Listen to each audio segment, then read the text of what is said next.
Hello les Walkies, je suis contente de vous retrouver pour une nouvelle vidéo. Alors aujourd'hui on va faire un point sur le secourisme animalier. On va voir les situations d'urgence et comment réagir face à des situations de blessures, de malaise, etc.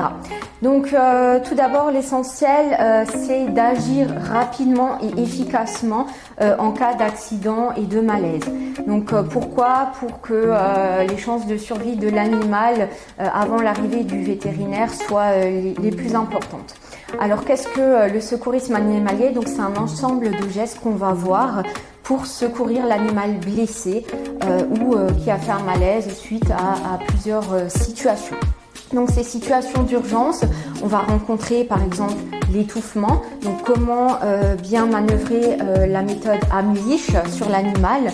Ensuite, s'il y a eu par exemple un accident de la route, comment immobiliser l'animal, comment bien voir ce qui se passe, où il peut avoir mal et vraiment prendre en compte tous les points. Ensuite, on va voir l'empoisonnement qui peut aussi arriver fréquemment. Donc l'empoisonnement, quelle substance il a pu ingérer et comment faire face à la substance qu'il a pu être ingérée et les effets toxiques. Ensuite, donc l'étouffement, on l'a dit, les coups de chaleur aussi en été. Donc là, ça va être les gestes de comment détecter qu'il a eu un coup de chaleur et surtout les gestes de refroidissement, les bons gestes de refroidissement. Et ensuite, de savoir si l'animal il ne respire plus, comment faire une réanimation cardio-pulmonaire. Voilà donc un petit peu des situations que vous serez amené à rencontrer si un animal est blessé ou fait un malaise. Donc comment voir le pouls? Ça c'est très important de connaître aussi les fréquences cardiaques pulmonaires. Donc ça à travers une formation on peut le voir. Mais par exemple le pouls, on va toujours le prendre ici à l'aine avec les 2 à 3 doigts. Ça se fait ici, voilà comme ça. C'est le meilleur moyen de détecter le pouls de l'animal.